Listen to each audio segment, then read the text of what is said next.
Hello again, everybody, and welcome to a special edition of the Giants Guys. This is John Fennelly. I am your host.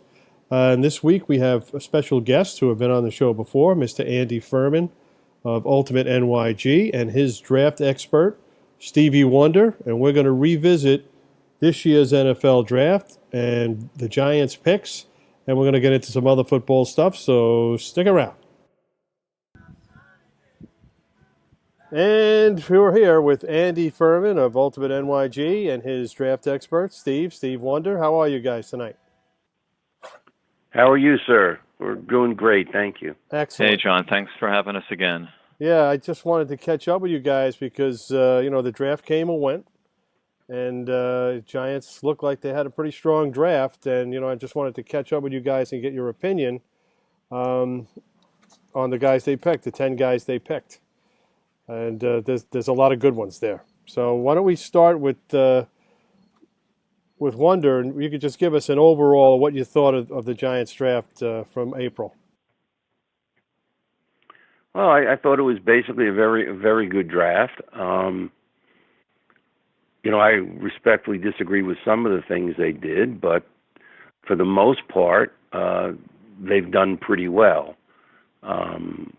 Like I said, Andy and I tend to look at the draft as more of an expected value when you draft players than anything else. So that's how I've always evaluated the drafts. In other words, if you're drafting someone in the third round that you think has a second round value and performs up to the value of a second round pick, then you have a hit. If he's drafted in the fifth round, but he has a fourth round value, then you've done well. And that just keeps going on and on and on. So I know everyone is, very anxious to discuss Daniel Jones, which is fine. And Daniel Jones has been very impressive. Well, let's go back to draft night. If we can just roll it back to draft night. I was doing coverage for USA Today, and we had the ABJ crew at Giants Wire. And ABJ was anybody but Jones with number 6. And lo and behold, they picked Jones. What was your reaction to that pick? I must say I agree with them. And believe it or not, I still agree with them. And Jones has been, the transformation he's made since draft night to today has been phenomenal. If you look at his tape prior to the draft, if you look back at his college tape. But the fact remains is I don't care really what anybody says. There is no way in the world that Daniel Jones would not have been available at 17. Zero chance. Really? Zero. That's I don't care what. I don't care also. What anybody spins. They're lying. Okay, it's as simple as that. So Dave Gettleman made the right move by grabbing him. Is that what you're saying? No, he made a terrible move by grabbing him. Oh, okay. Because he would have been available at 17.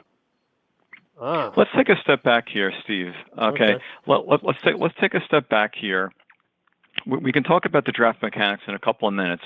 I want to go back to the point of what we knew then versus what we know now about Daniel Jones in terms of his development. Like, for example, I want you to talk about his footwork, his legs, throwing with his legs, what he's doing now that he wasn't doing then, which makes the pick at 1.06 different from today in terms of looking back in the rearview mirror.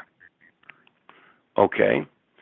So the main thing you have to realize is that when we evaluate picks, for lack of a better term, and players, we are basing it on only what we know, which is tape that's available, the information that's available, and frankly, in my particular case, the eye test.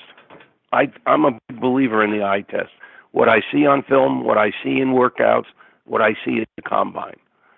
And what I saw in Daniel Jones in the fall of 2018 was a quarterback who did not have great footwork, dropping back, whether it be 3, 5, or 7. He did not have a good release point. And more importantly, he tended to throw off his back foot because he was backpedaling into a 7-step drop, and he wasn't anchoring and stepping into the ball using his legs. As a result, he had a lot of balls that floated, particularly over crossing patterns, 10, 15 yards down the field, which there's really no excuse for. I also saw someone who tended to float the ball out on deep cuts, to the outside. So that was not good. And I also saw someone that didn't exhibit as much poise in the pocket as I would have liked to. Certainly not for someone to be drafted number 6 overall. Okay, so now let's segue into what you're seeing in the first 3 preseason games. It's actually almost staggering to the imagination how much this gentleman has improved. He has literally become an NFL quarterback. It must be through a combination of hard work, intelligence, and the right teachers.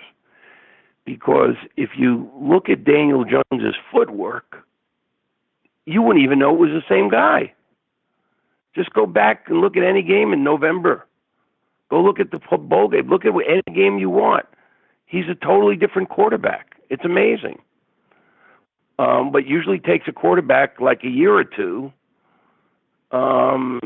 He's absorbed in like 3 months or 4 months. It's amazing. So he, more importantly, if you really look at his exhibition games, he steps into the ball by using his left foot to direct where the pass is going to go. Now, by doing that, several things happen. Number one, you don't float the ball. You don't go over the receiver's head. And more important from Daniel Jones's perspective, you pick up between 1/10 and 2/10 of a second when you're throwing the ball on an 8 to 10 yard out. What I saw in college was a quarterback where where they were all going to cheat to the inside. All of the cornerbacks were going to cheat to the inside and dare him to throw the ball to the outside. Why? Because if it's 0.1 or 0.2 seconds late coming out of your hand and how you throw the ball and the velocity, then they have that much more time to step up, either knock the pass down or, frankly, just dart in front of it for a pick 6. So I do not see that any longer. I see him stepping into the ball, using his left leg, and turning his shoulders properly. So to me, it's almost like a revelation or a renaissance. But he's not the same guy that was pre-draft. Let me ask you this, Steve. Be that as it may. Well, I'm sorry to interrupt. Let me ask you this. Pat Shurmur has a pretty good track record with young quarterbacks. We saw him turn quarterbacks like Case Keenum around into very competitive players. So it's very possible that he had a big influence. Let's not forget Ponder. Well, yeah. But with Daniel Jones, he's an economics major out of Princeton who went to Duke. And, I never discount this when we talk about the combine. Smart guy. And people say, you're crazy. But I played a lot of, not football, tackle football, but flag football and so forth. And I was a quarterback. And I always used an NFL ball. Okay? And some guys used the college ball. Now, if you put them side by side, the NFL ball's longer and sails through the air. It cuts through the air quicker. So a guy like Jones, also has better laces. Right. So a guy like Jones has a bigger hand, he's throwing that rounder ball. You can't control the college ball as well as you can control the NFL ball. So that might play into it as well. I don't know if you see that. I've seen that with a lot of quarterbacks. I really don't agree with that because, I mean, it never bothered guys like John Elway or Brett Favre. Well, John Elway was a baseball player. He could throw any ball, and that's why I say if you're a baseball outfielder, you could throw a brick. You could throw a but pebble if you look at Jones, but if you look at Jones's technique, he has just improved by leaps and bounds. Yeah. And I believe one should give him credit for doing so, as opposed to say, well, it's just the ball, whatever. I think. No. That plays into it. I am willing to bet that he's worked his butt off the last few months. Well, I'm also going to chime in here and say this, which is that right now the debate is centering around whether or not he's real or not. And when you listen to Steve's analysis in terms of what he's doing mechanically, his fundamentals, I have much more increased confidence in him now than ever before. And for Giant fans out there that are listening, I mean, I think this is a tremendous uptick. Can I read you guys something from NFL Research? Sure. Daniel Jones has an 83.3 completion percentage in the preseason, 12.3 yards attempt, and a 140.1 passer rating. According to them, those numbers are the highest in a rookie preseason since 2006 for a rookie who had 30 attempts. Could care less. I'm just curious, who was that in 2006 anyway? It means nothing, right? That's correct. It means nothing. But to us, it pretty much correlates what we're seeing. What means something to me is the fundamentals are there. Okay, if his mechanics, if his mechanics are there, and for example, he's stepping into his throws, he's using his lower legs, his footwork is his left foot is pointed correctly. Those are the kinds of things that are supposed to get us excited. They're getting me very, very excited about him. And what I'd like to just point out is that we've got this juxtaposition here of what was going on pre-draft and what's going on post-draft, and what we're trying to just make the point of in terms of our narrative is that there was a tremendous change, and that for people to kind of say, anyone who doubted Jones pre-draft was wrong, I just don't think that holds water. I think what holds a lot of water is that if his footwork and his fundamentals are vastly improved, that we as Giants fans should be very, very excited about that, and that the idea at 1.06 that with the Giants having other choices there as well, that perhaps there were still other opportunities for them, and that I think it's kind of like a little bit of 2020 to say, well, the Giants made the right move. I don't know if I still agree with that, because I'm still of the opinion that there was an overdraft here at 1.06. I agree with that, because I wrote that. There's no way that he wouldn't have been available at 17. Well, I wouldn't go that far. Steve, I wouldn't even go that far. There is no chance. None. Zero. No one was taking him before 17. For me, I think what's important here is that there were four guys that were going to happen. There was Drew Lock, there was Dwayne Haskins, there was Daniel Jones, and there was Josh Rosen. That there were four credible choices there, and even if the Redskins or Dolphins or someone had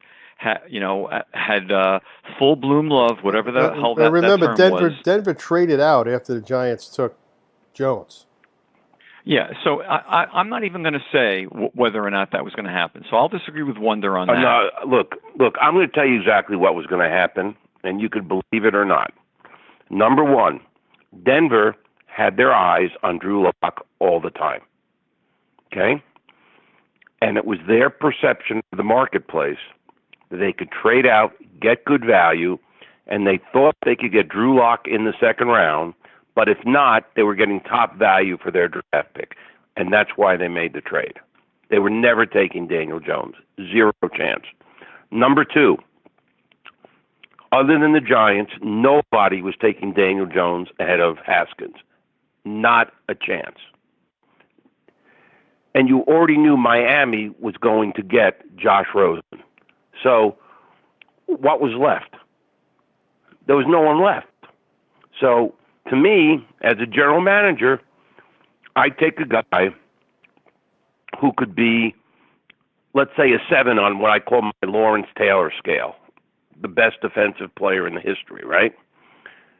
If I can get Josh Allen at number 6, when no one expected him to be there, and I could get my quarterback at 17, whether it be Jones, who I covet, or Haskins, either one, I'm happy. Yeah. So if the Giants coveted Jones, all they had to do was not open their mouths and just be quiet for a couple of weeks. Why did they even have to bring Daniel Jones' name up? That's not what the draft is about. You don't give away anything you're going to do pre-draft. It's foolish. So, yeah, that was insane, by the way. I mean, Ralph Vacchiano was talking about that a day before the draft. It was obvious that was leaked. I mean, how does Jones come up as a 1.06 topic unless I mean, that was clearly a leak. Clearly a leak. And that's bad. That's just bad. I'm telling you, the Giants could have sat pat, gotten Josh Allen and Daniel Jones at 17. Now, I will tell you one thing. Andy will tell you that Lawrence was on my board. I love him, okay, as a pick. Yep. But there's a heck of a lot of difference between Josh Allen and him in terms of their impact on their defense and what they could do. Correct. Well, I'll say this so far. I don't know if you saw it. Or Ed Oliver. We didn't even mention Ed Oliver. Brian Boldinger is already raving about Allen. I mean, he's just he's already flashing. It's really cool to watch. What was he on my board? He was number 2. He was number 2. He was number 2. Yeah. Yeah. Right. I had Williams. Quinnen Williams number 1 and Josh Allen number 2. Yeah, and to be able to get the second-rated player on your board at number 6, you can't pass that up. Which is why I went insane when you know when that happened. And Giant Nation went insane when they passed on Josh Allen because they've been looking for a guy to rush the passer for years and years and years. Here he is falling into your lap, and you take a quarterback. Okay, last year you take a running back in a quarterback draft. Now you take a quarterback in a defensive stud draft. I mean, what's going on with this team? You're absolutely right. What can I say? Yeah. Let's talk about Dexter Lawrence, though. Let me just ask. Let me just ask Steve. When you're right, you're right. I mean, you know. Let me ask you this, Steve. When the first round ended, I wrote an article that Dave Gettleman had completely mismanaged the first round. That he used 5 picks to get 3 players that he could have gotten in different spots in the draft. And everyone said... And that's why you should be the general manager. I'm like... Rather than Dave Gettleman. Well, I'm just saying, last year I wouldn't have taken Saquon Barkley. I would have taken You're Sam absolutely Darnold. right, yet once again. You're absolutely right. And let me just say one thing about Daniel Jones. Now, I'm a big Jets fan as well as a Giants fan, but I'm more Jets than Giants. And I will tell you that if you compare where Daniel Jones is right now to where Sam Darnold was right then a year ago, Daniel Jones is ahead of him. Yeah, huh? You think so? That's pretty scary. That's how much he... Now, the only thing he lacks is the arm strength. And there's only one thing that really worries me is the Meadowlands, MetLife, cold.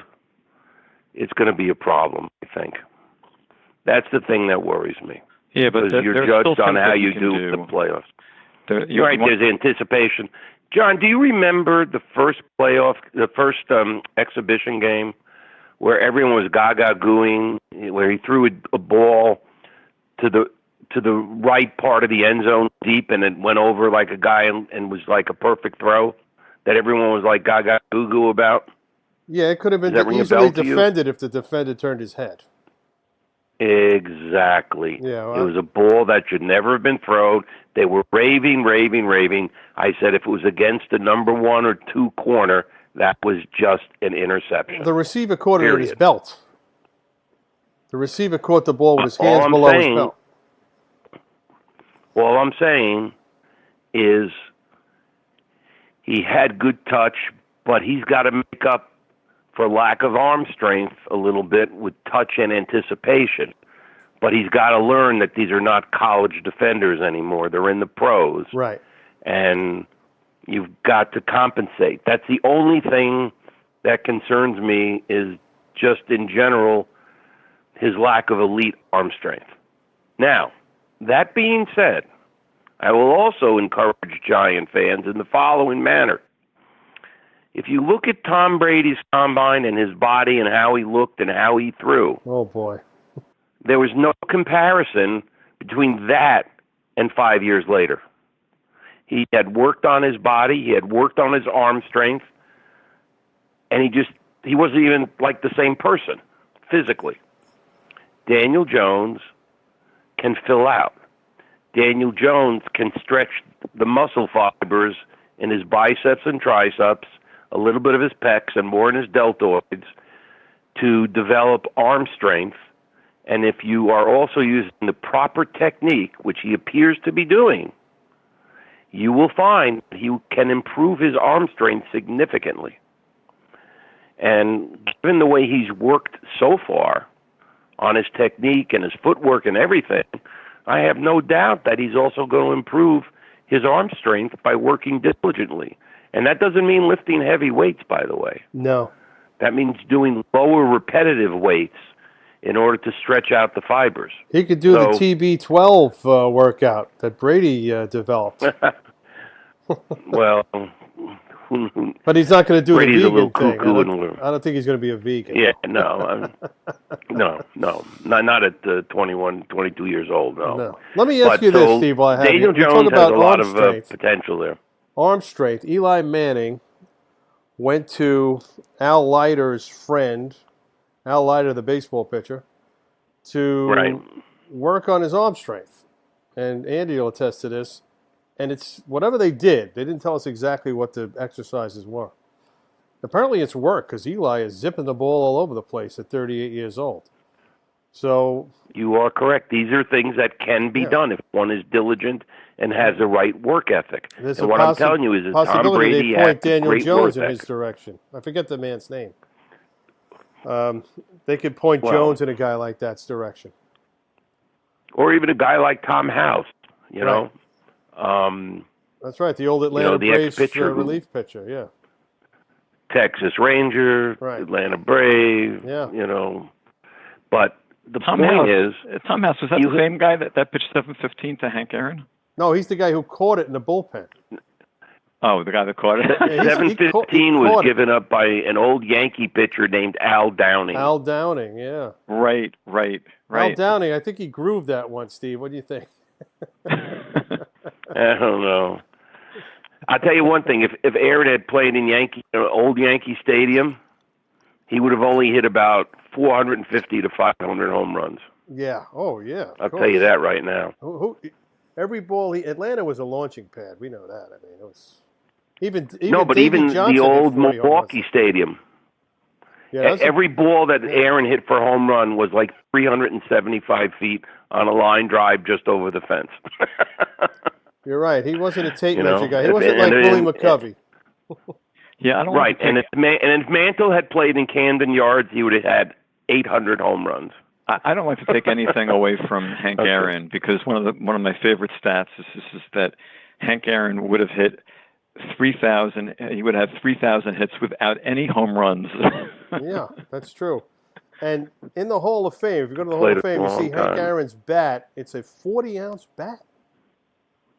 In the 60s, in the 50s, that was almost unheard of to use a bat that big, 40 ounces. Yeah, well, he didn't have that much strength, so he compensated with a big bat because he had great wrists. Oh yeah, his wrists were really good to whip the ball, to whip the bat. So he took advantage of his maximum utility, which is using a hand for your bat. So when he made contact, the ball went further. It's kind of interesting. But anyway, back to football. The point is that Daniel Jones has already, in my opinion, displayed the work ethic necessary to improve his footwork, improve his technique, improve his drop back. He actually looks like a quarterback. Now he's smooth and he's poised. Now, if he displayed that work ethic for all those things, I have no doubt. You know, the things that you alluded to with Al Leiter or whomever, that Eli, in other words, he's going to be working with someone where he's going to be diligently trying to improve his arm strength. 15-20%. One of the strengths I think of he his could probably do it. Yeah, one of the strengths of his games is running. He could actually run for a first down. He can elude pass rushers. We haven't seen any of that yet. He doesn't have to do any of that yet. Right, and I'm really not anxious to see him do that quite yet. No, but get hurt. If you go to YouTube, there's a game against North Carolina State, and they have good defenses down there. He ran. No, I've seen all of his 70 yards for a touchdown. Tapes. 70 yards for a touchdown. He ran for like a 66 yards or whatever it was. Yeah, you're right. Untouched.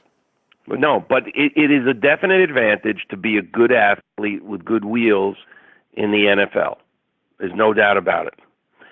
As long as he remembers the first thing he's supposed to be is a passer. Correct. Because otherwise, you end up getting your bell rung too many times. He's already doing that, though. I mean, that's the thing that I love. Is just that he's pass first, pass second, pass third. He's not even thinking about running, which is great. Right.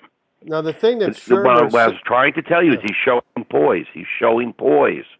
He didn't have that at Duke. I'm sorry. What Shermer had said a couple of weeks ago is that Daniel looks for the deep play first. He looks for the big play first before he checks down. And that's something Eli had not been doing the last 2 years. Andy will attest to that.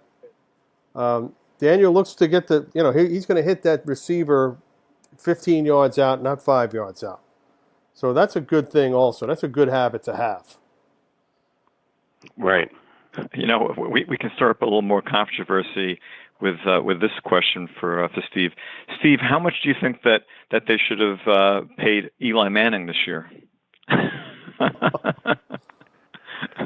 Okay. And not in this thousands. Is what I either.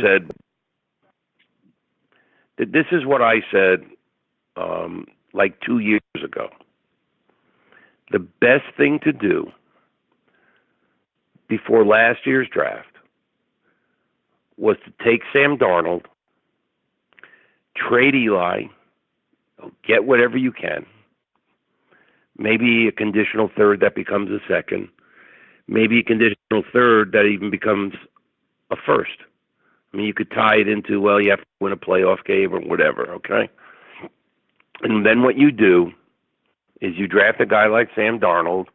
You can let him play, you can let someone else play. And what you do is you just put all your resources into great offensive linemen and great defensive linemen for the next 3 years. And that's how you build a team. You protect your rookie quarterback by developing a great offensive line to help him in pass protection. And then when you get to that point, then you draft your runner, and then you're ready to go. See, they did it backwards. They drafted Barkley, and what's going to happen with Barkley is he's going to be unbelievable, let's say, for 5 years, and they're going to waste him. Yeah. I don't care if he goes to the Hall of Fame. What good does it do you if you don't have a team to win the championship? What good does it do you other than putting up stats? And you're seeing that right now with Todd Gurley because he's on the decline with the knee. And even though they went to the Super Bowl last year, he was a non-factor. I'm going to diverge for a moment and tell you a personal story about Todd Gurley. About 5 years ago, 6 years ago, I forget when it was. This is all true. It's all true, I swear to you. Okay. This is opening day. Todd Gurley is a freshman on Georgia, right? I'd heard something about him, so I wanted to see him on live. I watched the game. I immediately called up Andy. I said, Andy, if this kid doesn't get hurt, I know it's only been one game. He's going to be the number 1 pick in the draft 3 years from now. He said, what? I said, yeah, he's a freshman running back for Georgia. I said he could be one of the greatest runners I've ever seen in my life if he doesn't get hurt. And sure enough, he got hurt. Yeah, at the end of his. Well, actually, I think it was his junior year. He actually played. Before he came back out. His senior year, but with one injury. Yeah. But he had like a few games left, and he rips up his knee. And I said, Andy, I can't believe it happened to this kid. He was going to be, in my opinion, the clearly best player in the draft. And number 2, he was going to be a star. I mean, an absolute star. And there's something else that Andy and I have discussed for many, many years, which is you never draft a skilled player very high who has had a serious knee injury. You can draft an offensive lineman or a defensive tackle. You cannot draft a cornerback, a running back, or a wide receiver. And the reason for that is, number 1, they're never as natural as they were, but more importantly, you only get one bite of the apple, meaning sometimes you come back from one knee injury. There have been players that have done that. And Gurley did for his part. He did for his part. But when you get that second injury, you're toast. Yeah. And that's exactly what happened to Gurley. That's exactly what happened to Gurley. He's got an arthritic knee now. He's like toast. Right. But he's 5 years in. Yeah. He's done. He's done. So now we're talking. And by the way, I picked the Rams to win the Super Bowl last year, just so you know. So you were close. I'll tell you that story too. I want to actually emphasize this point though about the people who were crazed about Barkley. Okay, is the problem here is that you take a running back, second overall. And instead of it being the rule of 1 for Gurley, it's the rule of 2 for Barkley, which means that he's got that first injury where he's going to be able to recover. He's going to probably be almost as good, if not as good. But then that second injury, and that's the problem with drafting running back really, really high, is that you just don't have as much. The impact from injury is just devastating. Whereas almost every other position, it's just not the same. Like, for example... Yeah, it's running back and wide receiver, and just a little bit below that is cornerback. But it's just death when they have those ACL injuries and stuff. Yeah, and one more point, though, which is a little bit of a tangent here. I mean, you can say I'm wrong. I respect it because I don't have, this is not factual, but this is just my belief. My belief is that OBJ would still be a New York Giant right now if they drafted Sam Darnold as a quarterback. And I think that he didn't know, OBJ didn't know about the commitment to Eli Manning or not. And from the perspective of the Giants having too much commitment to him. Well, I'm going to tell you the OBJ saga. Okay, Gettleman did not want to sign him. He did not want to sign him to that long extension. The ownership stepped in based on jersey sales, and Steve Tisch is a Hollywood guy, and they're just in love with stars. And Gettleman probably convinced him that, or didn't convince them rather, to sign him. And they signed him anyway, $90 million. So what happens is they continue to lose. Then he gets hurt. Okay? Doesn't play the last 4 games. The offense is producing without him. And I can just see John Mara passing by Gettleman's office, says, you know what, Dave? See what you can get for him. That's it. That's how it goes. Because, well, let me tell you, they mishandled that whole situation. When the sum of the parts become greater than the whole, you don't have a team. And I think that's what was going on there. Him and Collins and a few other guys. I'm sorry, Steve. Go ahead. Right. But, look, the New York Jets got 2 number 1 picks for Keyshawn Johnson. They did? Yes. And you're telling me that the best the Giants could, and by the way, they were high picks, okay? And you're telling me the best the Giants could do was a number 17 pick and a throw-in? Seriously? All right, I kind of like Jabril Peppers in general, but still, are you telling me that if you didn't shop him all around, you couldn't do better than that? Well, they could have done better if they had done it earlier. Exactly. As a matter of fact, all the bonus money they paid him makes his contract actually quite attractive to trade suitors. Right. Because the Giants front-loaded it. So, I mean, the Giants just got totally ripped off. I mean, they were ridiculous. Very foolish with the financials on that. Very. Very foolish. Very foolish. But I think Andy has a valid point that if he saw the direction that the Giants were headed, and he had a chance to, shall we say, grow up with a guy who had a good arm and could escape the pocket and could throw the ball like Sam, I think Andy's contention might very well be valid.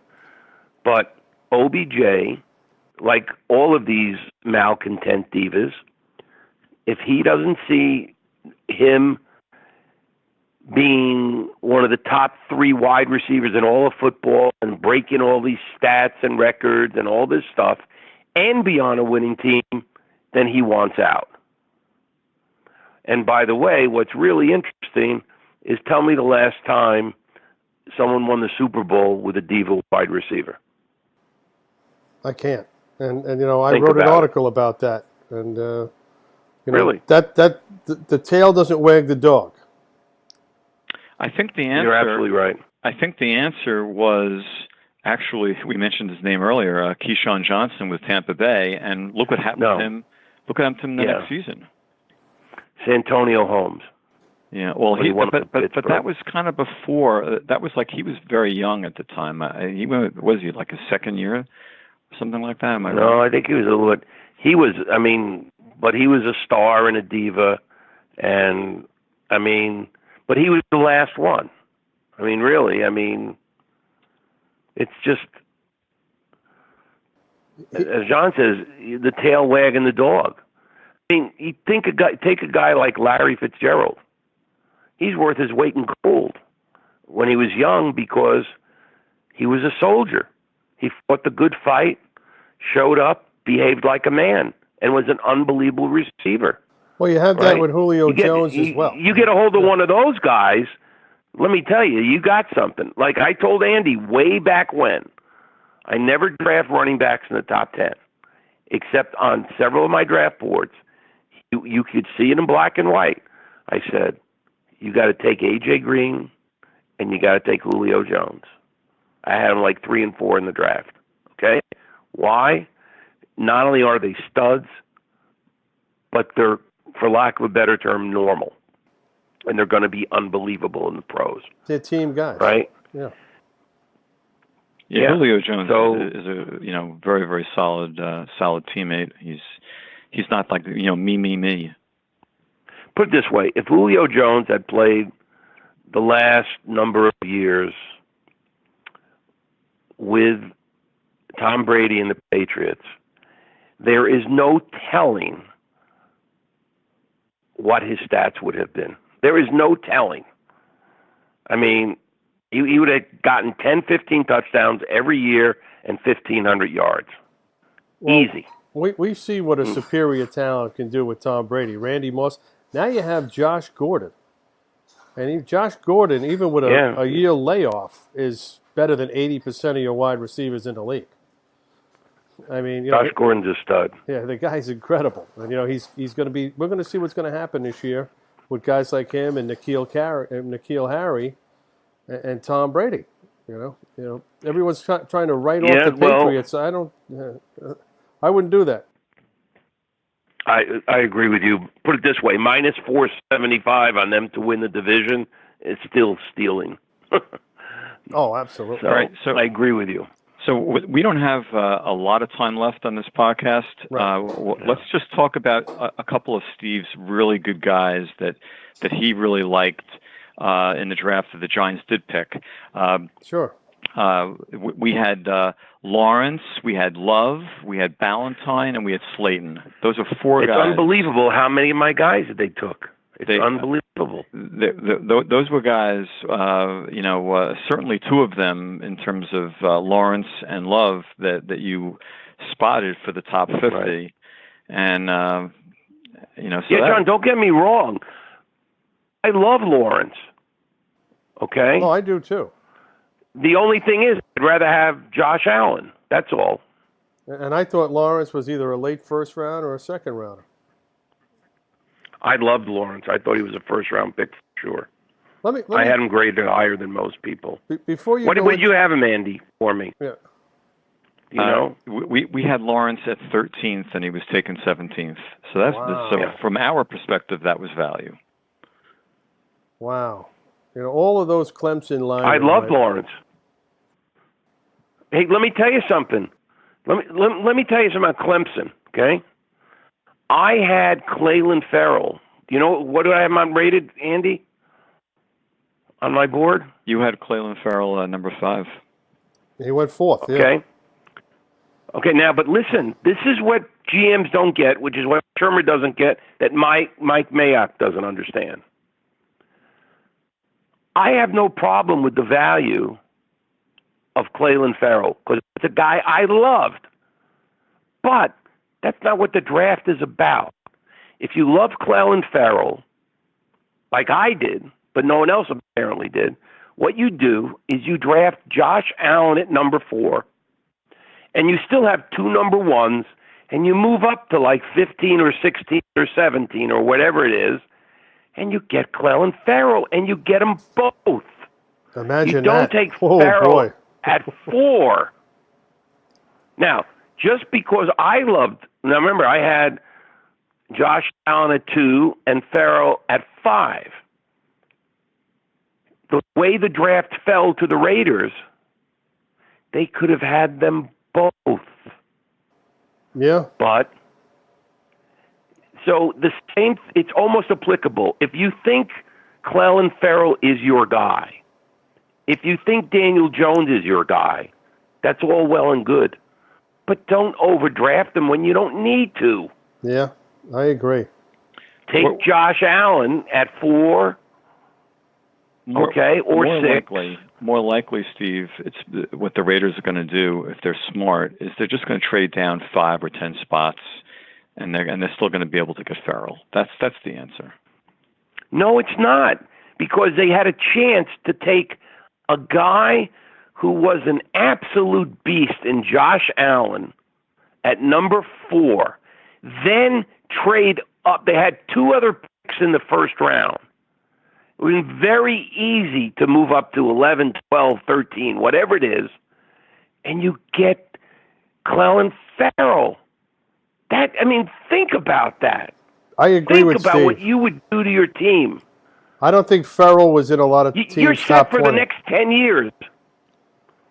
Yeah, I was the only guy who had him rated that high, Andy. I think he was a mid to late first rounder in a lot of drafts. I just want to take a look at what where the Raiders' slots were. 17 and 27, maybe? No, 27, 24, maybe? They took Abram and Josh and Jacobs, right?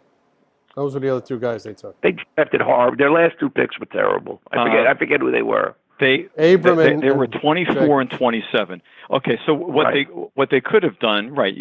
So you are correct in that they had the draft currency. In other words, they could have used 24 and 7, 24 and 27. They could have packaged those two, and they could have moved up. Right, and by the way, the Miami Dolphins would have loved to have done that. Right, because the Dolphins were going to sign Josh Rosen. And they have to build for the future. They know they have an absolute horrible team, and they would love to get 2 number ones for their lower, 12, 13, 14, wherever they were drafting. Well, while we're on the Dolphins, let me run this one by you guys. Laramie Tunsil. There was a rumor that he was being made available in a trade. I don't know why, but he was. What do you think of that? Hey, look, all I got to tell you is, Andy and his stepdad, the day of that draft, were screaming, Tunsil, Tunsil, Tunsil. And because of all the rumors and conjectures, he fell, right? Didn't fall that far, but he fell pretty far. Fell past the Giants. And along with Leo Collins falling to the Cowboys in the 7th round or something stupid, right? Yeah. So these GMs are just brain dead most of the time. I'm telling you. Well, there's a lot of CYA. I think Tunsil. Yeah, right. I mean, we don't know if there's an issue behind the scenes with Tunsil, but from a talent perspective, if I could get him, obviously I would get him. Right. I don't know what would be required to get him. Now, Miami said they said Miami turned down some trade offers. We don't know what those offers were. But right, they could have said we want 2 number 1 picks. Well, whoop-de-doo, Yeah, not going to happen. No one's going to give him a number 1. But if you could give him maybe a 2nd and a 5th, basically the guy is, if not at all pro level, just below all pro level. And he's 25 years old. And he's got the 5th-year option, too. They just signed him for the 5th-year option. So he's got 2 years on his deal. Right. Right. So you could, the good news is you want a bookend left tackle to protect your young quarterback in years to come, which is what we were talking about, if you drafted Darnold and then built up your O-line. Which the Jets haven't done. Everyone seems to be doing things backwards. No, the Jets are idiots, too. I mean, they don't get it. They don't. Some of their draft picks are good, but then they fall asleep later on in the draft. They just screw up a lot. All right, let's get back to the Giants. I'm sorry, we don't have a lot of time. We know that you love Lawrence. Your thoughts about DeAndre Baker at number 30? I wasn't crazy about him.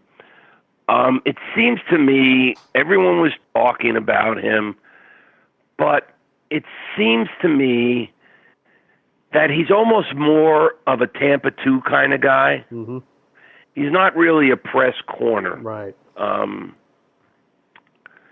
mean, he's willing to tackle, but he's not a big guy. He's not not imposing at all. They're having they have these receivers in the league now that are going like 6'3", 220. Yeah. 6'4", 6'5", Mike Evans. We just talked about N'Keal Harry. Cover him? Yeah. Yeah, so I wasn't crazy about him. Yeah. There were a couple of the cornerbacks that I actually had rated higher that I thought would be much better. But he was the first corner taken. The Giants. At number 30. There was no corners taken. I don't care. I'm just saying. What did I tell you about corner, Andy? What did I tell you this year? Well, there were a lot of them, and it was deep in the 2nd round. It was basically right. They were all 2nd and 3rd round values. Nobody in the 1st. I'll just refresh your memory, Steve. Byron Murphy, Rock Ya-Sin. Who else did you have? Just in the secondary, Juan Thornhill. And then Jonathan Abraham, 34th, who the Raiders took, I think, 27th. And then who else did you have in quarterback before him? Well, you had Speedy Williams before him, and then Joe Juwan Williams before him. Right. Yeah, let me tell you something. He's a little raw. Juwan Williams may be the answer to this new NFL. Because he's like, maybe. What, 6'4" and whatever? Yeah. Yeah. He's a big guy. Yeah, where'd he go, New England? He's a big guy. Who took him? No. I can't remember. I forget who took him. I'll tell you. Like a month after the draft, I forget everything. My head is so full of information before the draft. It's like it just crashes. It's like I'm brain dead, Yeah. at a certain point. But I will tell you one thing. Andy told you I had a sleeper for him on the defensive line. And I actually told him about Ximenes from Old Dominion before the draft. Yeah. And here's my theory. I love this guy. Here's my theory about some of these guys. He went 45th to New England. Yeah, I knew. John Williams. Yeah, New England took him. I knew that Belichick. I mean, it's just. Let me tell you guys something. Being a blogger and a reporter, when you have to pronounce and type names you can't remember and can't type or remember and say easily, I'm figuring NFL scouts and executives have the same problem. So when you have a kid like O'Shane Ximenes, you look at that name, you can't pronounce it, you can't figure out what to do with it, and it gets kind of pushed to the side. So that's how guys like that drop in the draft. Guys like O.C. Andy, Umenyiora. did I have him on my comments? Right? Which one? Andy. Which one? On O'Shane. You didn't actually have him in your top 50. I know, but I have him as a sleeper pick. Oh, is that right? I had him on my picks. Another guy to watch for value. I didn't remember he's wide awake, from what I see. He's not sleeping anymore. I didn't remember. I don't remember him being one of your sleepers. You have to look at all my emails. Okay. But I love this guy. You saw him as a potential, like a sleeper, but now that we see him playing with the Giants, we're in number 53 of all numbers. Jesus. Which should be retired. We know that. Yeah, but he was taken number 95 in the draft. Why? He should have been a second-round pick. Right, and that's why I had him as a sleeper. In other words, that you could get him for great value. That's exactly right. When they waited and all by that the way, time. If you want to go back a bunch of years, Sure. Before there were the Seattle Legion of Doom, yours truly Wonder had Cam Chancellor rated between 40th and 45th in the entire draft. Very, very high. I think in the 50s, like low 50s. Okay? And he got drafted in the 5th round. That's how much these guys, all they do is play it safe, and if you can't be held up to ridicule, then you're going to keep your job. Yeah. Right? So, and the list goes on and on, for me of those kinds of things. Let's talk about Slayton. I think you had Ballantyne as one of your sleepers. Yeah. I had a bunch of these. You know what? The Giants just took a lot of these guys that I liked. You had Ballantyne as one of your sleepers, and I'll read your comments here. He went to that mecca of football called Washburn. Athlete, ran track, quick twitch. Not just in the 40, it's how he moved. Longish arms, at worst a nickel back. His upside can be a starting cornerback. Looks the part, so at round 5 there is value in his upside. Work ethic, good character, give him a shot. When did they take him? What round? 6th round. Good value. Number 180. Wow. Yeah. We skipped over some guys. Slayton, you didn't have as one of your sleepers, but you liked him when the Giants took him. Right. What I give Andy, we used to do 200 top picks, and then we reduced it to 50. Too much work. We had more common. It's just too much work. Well, I was the one who did the work. It was really too much. But in addition to top 50, I would give him, a whole bunch of, like, shall we say, also-rans, like a Corey Ballantyne, like those kinds of guys. like O'Shane, those kinds of guys. And, what's funny is like last year, was it last year they took Lorenzo Carter? Yes. Oh, my God, that one. Yeah, Lorenzo Carter was your top 50 honorable mention, top 50. Yeah.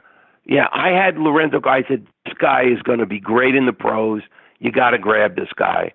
The Giants got him in the 3rd round. That's great value. Yeah. Great value. Terrific. So I don't know what these, I don't know what these scouts and talent evaluators are looking at. I really don't. I don't.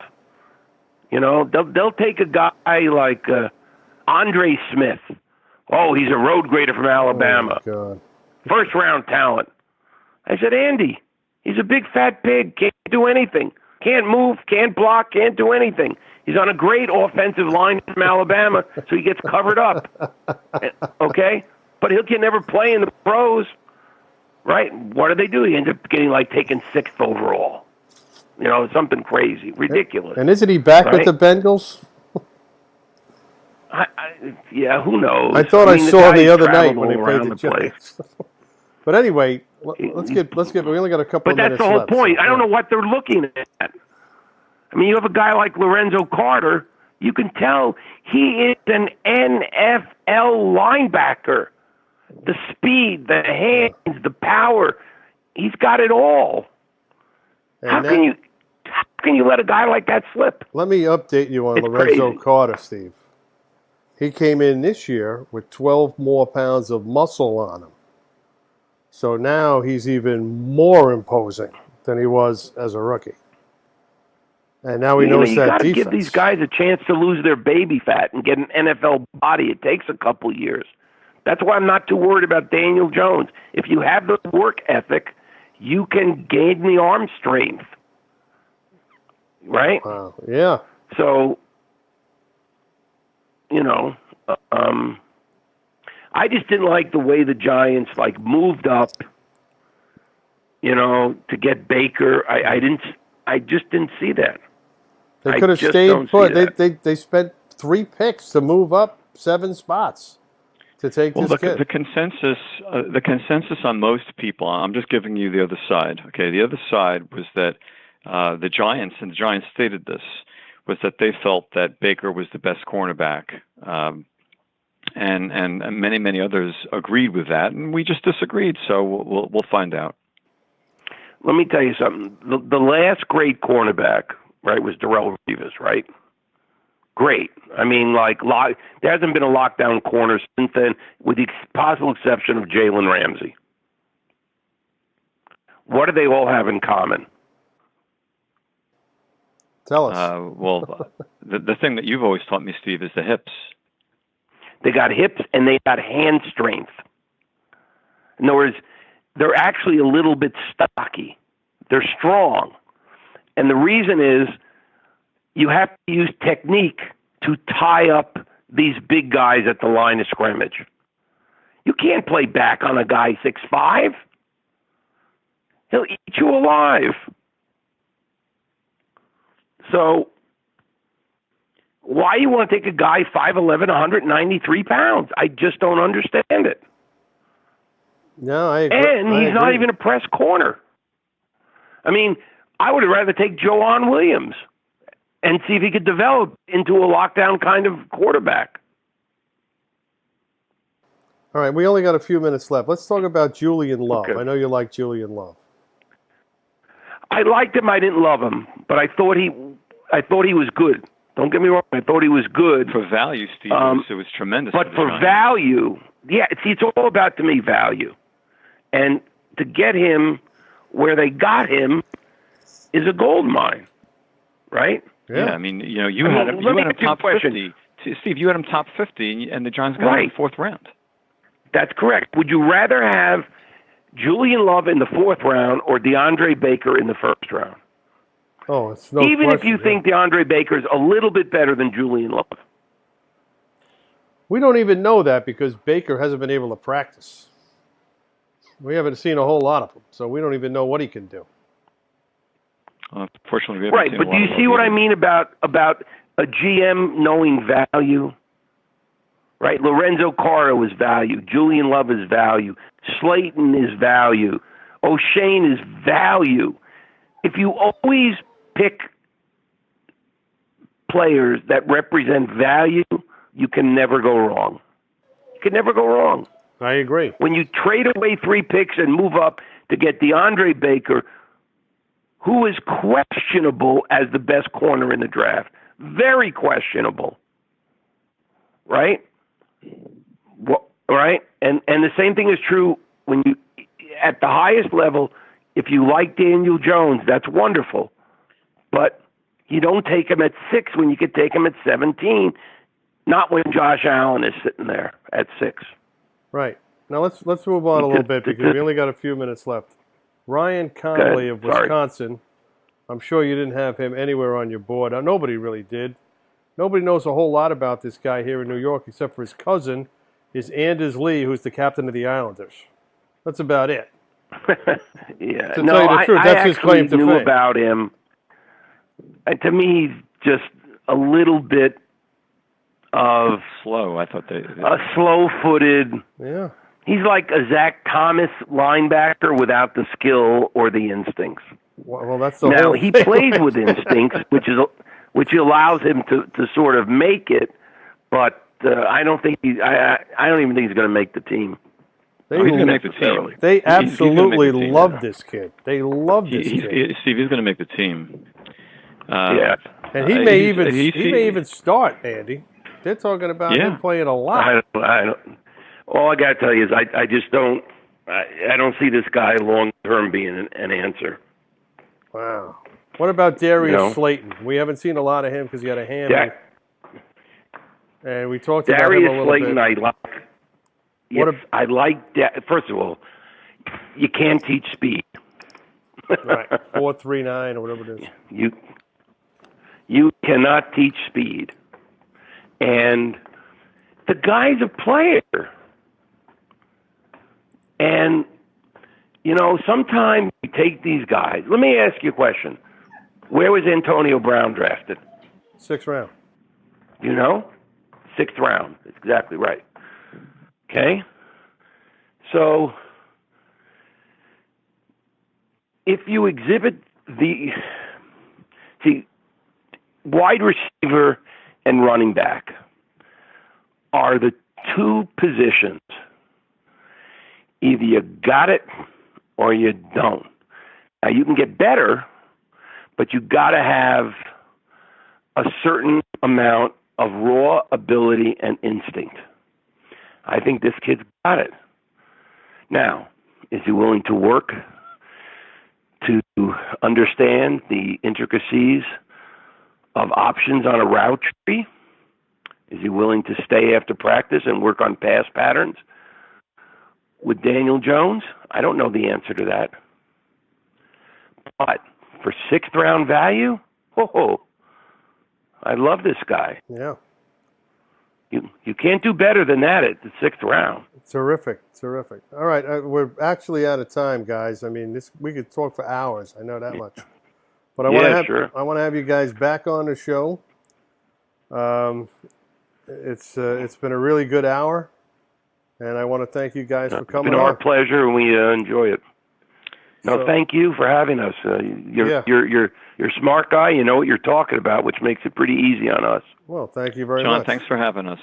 Appreciate it. I want to have you guys back on. Thank you, John. And, Andy, you just let me know whatever you want to talk about. If the Giants do make that quarterback switch, we're going to have to discuss that. Well, we're going to hold. Let me tell you what all Giants. Let me tell you what all Giants fans should hope for right now. Okay. No one's going to be worse than the Miami Dolphins. It's impossible. Okay. So you got to hope for number 2, 3, or 4 in the draft, and you got to hope for an absolute stud left offensive tackle, a beast, an Anthony Munoz type, a Joe Thomas type, someone that can be there for the next 10 or 12 years and protect Daniel Jones's blind side. Wow. Does that make sense to you, John? Yeah, it does, but they don't come along that often. It won't make sense to Giants fans for thinking that you're going to pick a 2, 3, or 4 overall. that means people are going to get fired. That's what that means. Wait a second, John. Is it better to finish 4-12 or 8-8? 4-12. Absolutely. Sure. 8-8 is no man's. Yeah, I was rooting for the Jets to lose every game last year. 8-8 is no man's land. You know, you're going to draft in the middle of the first round somewhere. You know? Exactly. You either want to be 12-4 or 4-12. That's what the Giant fans should hope for. And that's what they have to hope for. Here's my question to you. We just have a little bit of time. We're running out of time. Yeah. But next year is a quarterback-rich draft. Now, here comes the Giants. If they're in the top 5, which they probably won't be, I don't think. But if they are, what do they do? They might be. Trade down. You got to get out of there. Trade down. You'd have to trade that pick, right? Get a boatload and pick up offensive linemen and or defensive linemen. You got to get someone to rush the passer. Yeah. Maybe some of that will be Lorenzo Carter if they turn him loose. Or Zimenez, who's already shown that he could do it. Yes.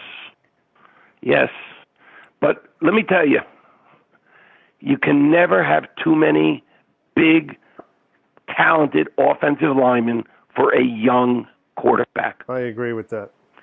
Particularly given that you have Barkley. Yeah.